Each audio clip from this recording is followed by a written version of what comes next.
الله الرحمن الرحيم وآمنوا بما أنزلت مصدقا لما معكم ولا تكونوا أول كافر به ولا تشتروا بآياتي ثمنا قليلا وإياي فاتقون ولا تلبسوا الحق بالباطل وتكتموا الحق وأنتم تعلمون وأقيموا الصلاة وآتوا الزكاة واركعوا مع الراكعين. سبحان الله. الله مولانا العظيم. الصلاة والسلام عليك يا رسول الله وعلى آلك وأصحابك يا حبيب الله.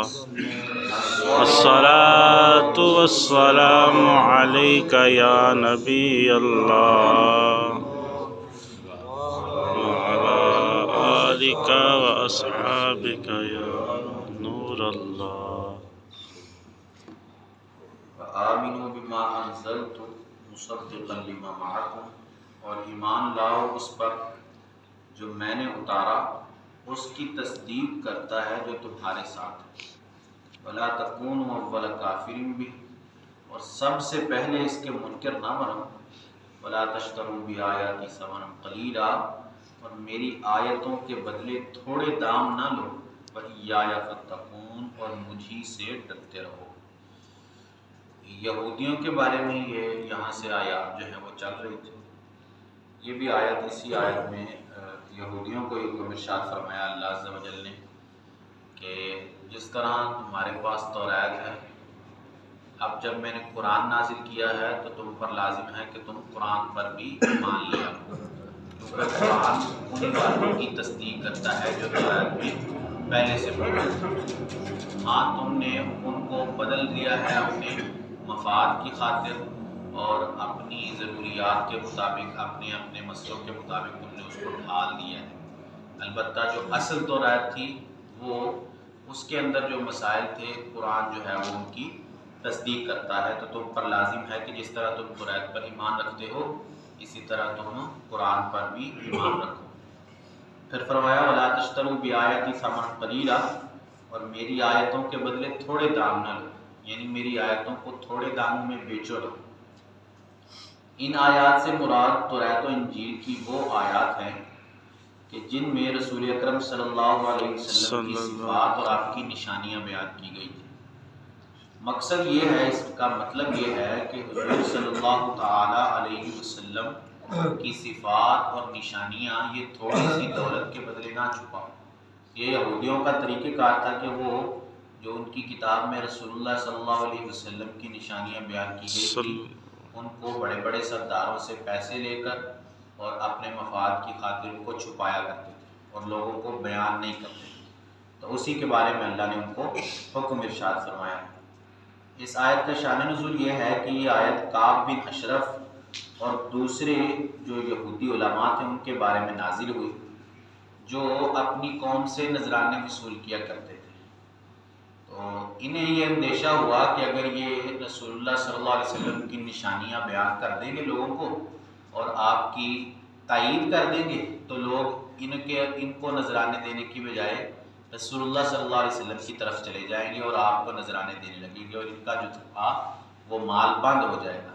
اس خوف سے یہ ان نشانیوں کو چھپا دیتے تھے اور لوگوں میں بیان نہیں کرتے تھے، حالانکہ واضح واضح نشانیاں اللہ عز و جل نے توریت و انجیل میں اتاری تھی کہ جن کو پہچان کر بعض یہودی علماء جو تھے وہ مسلمان بھی ہو گئے تھے، جیسے کہ حضرت عبداللہ ابن سلام رضی اللہ تعالیٰ عنہ کہ آپ بہت بڑے یہودی عالم تھے. تو جب انہوں نے نشانیاں پائیں رسول اکرم صلی اللہ علیہ وسلم کے اندر وہ جو ان کی کتاب میں بیان کی گئی تھی تو ان نشانیوں کے ساتھ ہی آپ رسول اکرم صلی اللہ علیہ وسلم پر ایمان لے آئے. تو انہی یہودیوں کے بارے میں اللہ نے فرمایا کہ تم تھوڑے داموں کے بدلے میری آیتیں نہ بیچو، یعنی وہ آیتیں کہ جن میں میں نے اپنے محبوب کی تعریفیں بیان کی ہیں تمہاری کتابوں میں، تو صرف پیسوں کی وجہ سے یا صرف اپنی انا کی وجہ سے اور بغض و عناد کی وجہ سے رسول اکرم کے ساتھ ان آیتوں کو چھپاؤ نہ، یہ حکم یہاں پر اللہ عز و جل نے ارشاد فرمایا۔ وَلَا تَلْبِسُوا الْحَقَّ بِالْبَاطِلِ، اور حق سے باطل کو نہ ملاؤ، وَتَكْتُمُوا الْحَقَّ وَأَنْتُمْ تَعْلَمُونَ، اور تم جان بوجھ کر حق کو چھپاتے ہو۔ اب بعض اوقات یہ کچھ آیتیں بیان بھی کر دیتے تھے، یعنی یہودی جو تھے جن آیات میں رسول اکرم کی نشانیاں بیان کی گئی تھی ان میں سے کچھ کو بیان کر دیتے تھے، لیکن اس میں بھی یہ دھوکہ یہ دیتے لوگوں کو کہ ساتھ اپنی طرف سے کچھ ملا کر لوگوں کے سامنے بیان کرتے، جیسے یہ تو بتاتے کہ محمد صلی اللہ علیہ وسلم اللہ کے نبی ہیں، لیکن ساتھ میں یہ کہہ دیا کرتے کہ وہ ہمارے لیے نبی نہیں ہیں بلکہ دوسرے لوگوں کے لیے نبی ہیں۔ اس پر انہیں حکم ارشاد فرمایا کہ حق بیان کرو لیکن اس کے ساتھ باطل نہ ملاؤ، اپنی طرف سے اس کے اندر جو ہے وہ ایڈیشن نہیں کرو، اپنی طرف سے اس میں باطل نہیں ملاؤ، بلکہ حق کو واضح اور اچھے طریقے سے لوگوں کے سامنے بیان کر دو۔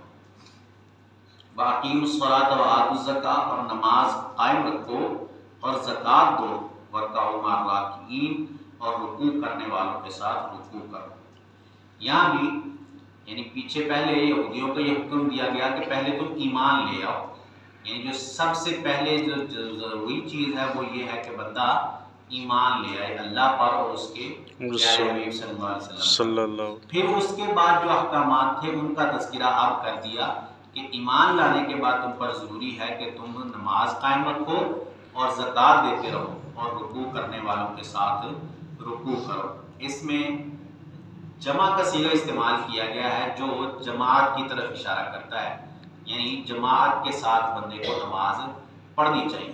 جماعت کے ساتھ نماز پڑھنے کے بے شمار فضائل رسول اکرم صلی اللہ تعالی علیہ وسلم نے بیان فرمائے ہیں۔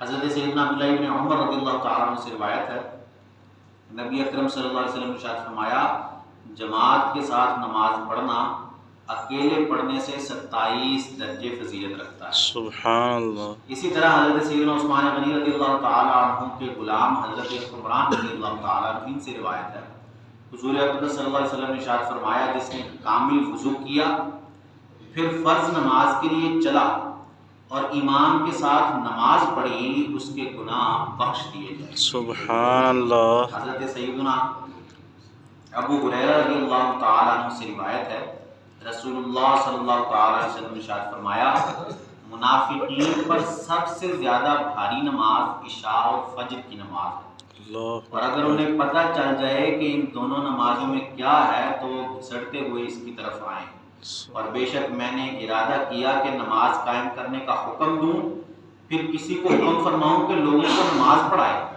اور میں اپنے ہمراہ کچھ لوگوں کو جن کے پاس لکڑیوں کے گٹھے ہوں ان کے پاس لے کر جاؤں جو نماز میں حاضر نہیں ہوتے، اور ان کے گھر ان پر آگ سے جلا دوں۔ یہ جماعت کی اہمیت اس حدیث سے واضح ہو رہی ہے۔ رسول اللہ فرماتے ہیں کہ میں ارادہ کرتا ہوں کہ نماز قائم کرنے کا حکم دوں، پھر اپنی جگہ کسی کو مصلی پر کھڑا کروں، اور پھر چند لوگوں کو لوں جن کے پاس لکڑیاں ہوں، اور پھر ان لوگوں کے گھروں میں جاؤں کہ جو جماعت سے پیچھے رہ گئے اور ان کے گھروں کے سروں پر جلا کے رکھ دوں۔ یہ جماعت کی فضیلت رسول اللہ، جماعت کی اہمیت یہاں رسول اکرم صلی اللہ تعالیٰ علیہ وسلم بیان فرما رہے ہیں۔ اللہ عز و جل سے دعا ہے کہ اللہ عز و جل ہمیں پانچوں نمازیں با جماعت مسجد میں ادا کرنے کی توفیق عطا فرمائے۔ آمین آمین۔ خاتم النبیین صلی اللہ علیہ وسلم۔ اللهم صل على سيدنا مولانا محمد معدن الجود والكرم وعلى آله وصحبه وسلم۔ آمین۔ اللهم انت السلام ومنك السلام وتبارك يا ذا الجلال والإكرام۔ آمین۔ مالک کریم عز و جل نماز فجر ادا کرنا، درس کرنا اپنی بارگاہ میں قبول فرما۔ آمین۔ نماز کی غلطیاں، درس کی غلطیاں، ہمارے گناہ معاف فرما۔ آمین۔ ہم سب کی، ہمارے والدین کی اور رسول اکرم صلی اللہ علیہ وسلم کی ساری امت کی بخشش فرما۔ آمین۔ خلوص کے ساتھ 5 وقت بعد جماعت نماز پڑھنے کی توفیق عطا فرما۔ آمین آمین۔ سب بیماروں کو شفاء عطا فرما، پریشان حالوں کی پریشانیاں دور فرما۔ آمین آمین۔ حلال روزیوں میں برکت عطا فرما۔ آمین۔ حرام کے رزق سدا محفوظ فرما۔ آمین۔ اپنے سوا کسی کا محتاج نہ کر۔ آمین۔ یا الہی سب کی نیک جائز حاجتوں کو پورا فرما۔ آمین۔ اپنی رحمت شامل حال فرما۔ آمین۔ آمین۔ سبحان ربک رب العزت عما یصفون السلام علی المرسلین والحمد للہ رب العالمین آمین حق لا الہ الا اللہ محمد رسول اللہ